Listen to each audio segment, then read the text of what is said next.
Bienvenue. Aujourd'hui, on explore les écrits d'Olivier Borgard sur les divinités égyptiennes, d'après la collection Godard. On a souvent cette image d'une Égypte qui adore des animaux, des statues un peu bizarres. Oui, exactement. Et Borgard, lui, il critique assez vivement cette vision. Il pense que les religions antiques, et surtout celles de l'Égypte, ont été obscurcies, défigurées même, avec le temps. Ah oui? Surtout après l'arrivée du christianisme. Il parle de travestissement de l'histoire, de mensonges faits au nom des intérêts du ciel. C'est assez fort comme terme. D'accord. Alors, allons-y. Quelle est son idée principale, sa thèse? Comment il nous propose de comprendre ces divinités alors? Le point crucial, c'est que ces figurines, ces statues, pour lui, c'était pas des idoles qu'on adorait comme ça pour elles-mêmes. Non. Non, il les appelle des hiéroglyphes plastiques, divins, des mots, voire des phrases entières, pour exprimer des idées religieuses complexes, quoi. Un langage? Pas juste des statues? Ah oui, ça change tout. Et au sommet de ce langage, est-ce qu'il y avait une idée d'un dieu unique? Absolument. D'après Beauregard et les textes qu'il cite, comme le rituel funéraire, on trouve la description d'un être suprême, une, éternel, qui existe par lui-même, qui s'engendre lui-même. C'est Amon-Ra, ça. C'est le concept derrière Amon-Ra, oui, la lumière du monde. Il contient tout. Le principe, l'action, l'effet. C'est la trinité égyptienne fondamentale en quelque sorte. D'accord. Et les autres figures, comme Shepnef ou Oramon avec son attribut priapique de créateur, ce ne sont que des aspects des hiéroglyphes de cet être unique. Des facettes. Une complexité théologique assez incroyable finalement, non? Et les pratiques comme la momification, alors Mhm. souvent vue comme une obsession un peu macabre, comment ça s'inscrit là-dedans? C'est pas juste macabre, hein. Non. C'était totalement lié à leur croyance en l'au-delà, à l'Awen, le paradis égyptien qu'on voit représenté dans les hypogées, les tombeaux souterrains. D'accord.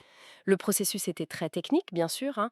On extrayait les organes, cœur, cerveau, etc. On les mettait dans des vases, les fameux canopes.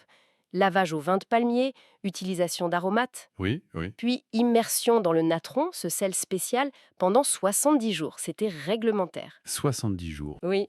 Et il y avait même différentes classes de momification avec des coûts différents. Les familles pouvaient même garder la momie chez elles un certain temps avant le dépôt final, qui était facultatif mais définitif, dans les grandes nécropoles.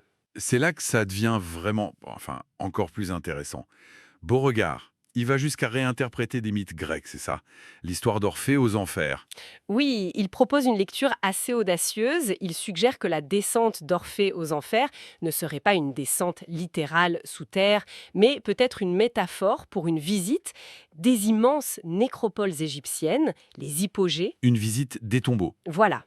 Et dans cette idée, le Lété, le fleuve de l'oubli, ce serait l'eau de natron utilisée pour la conservation, le cocyte, les eaux sales du nettoyage des corps, le phlegéton, les fours où l'on chauffait le bitume, le Styx, les canaux d'écoulement. Incroyable. Et l'Élysée, le paradis, serait le bois sacré qu'on trouvait souvent près des zones de tombes.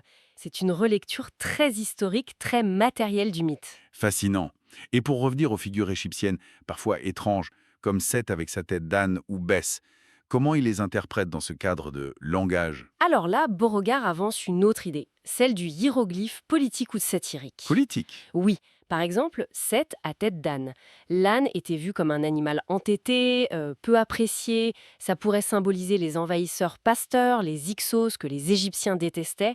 Une caricature en somme. Ah d'accord, une sorte de message codé. Exactement. Et pour Bess, parfois associé à Hercule, ça pourrait être un symbole de ralliement peut-être contre les Grecs ou les Romains plus tard. On sait que les Égyptiens avaient un esprit assez frondeur, ils aimaient la caricature. Donc ces images servaient aussi à exprimer un sentiment national, une forme de résistance. Et le fameux taureau Apis, C'est alors ça.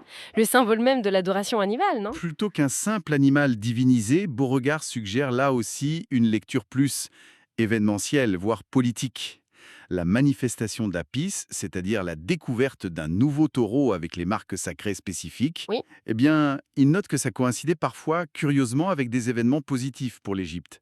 Par exemple, l'échec de l'invasion perse menée par Cambyse. Ah bon? Alors, est-ce que c'était une coïncidence ou est-ce que les prêtres orchestraient un peu l'annonce pour, disons, remonter le moral du peuple via un symbole fort? Hmm. C'est une question qu'il pose. Alors, si on résume tout ça, l'Égypte antique, vue par Beauregard, c'est bien plus complexe que l'image d'Épinal. Ah oui, clairement. C'était une civilisation très avancée, pas seulement techniquement, on connaît leur agriculture, leur géométrie pour gérer les crues du Nil, le tissage, etc., mais aussi sur le plan philosophique et religieux. Avec cette idée d'un être suprême unique. Exactement, une pensée religieuse profonde basée sur cet être unique, mais exprimée à travers un système de symboles très riche, ces fameux hiéroglyphes plastiques, une pensée qui, selon Beauregard, a eu une influence énorme sur les civilisations suivantes. Lesquels, par exemple?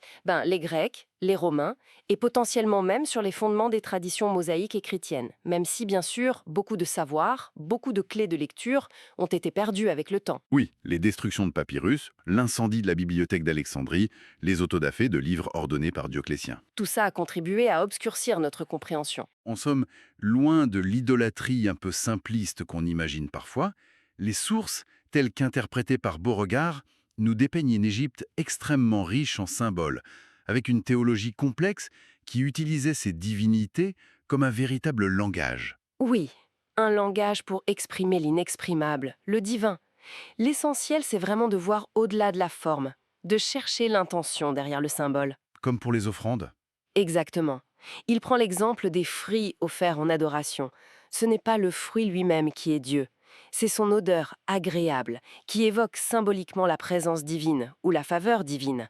C'est le sens derrière le signe qui est important. Ce qui laisse songeur quand même. Combien d'autres aspects de l'histoire, ou même d'autres cultures, est-ce qu'on comprend mal aujourd'hui parce qu'on a perdu la clé de leur langage symbolique? C'est une question à méditer. Merci beaucoup d'avoir exploré ces textes avec nous.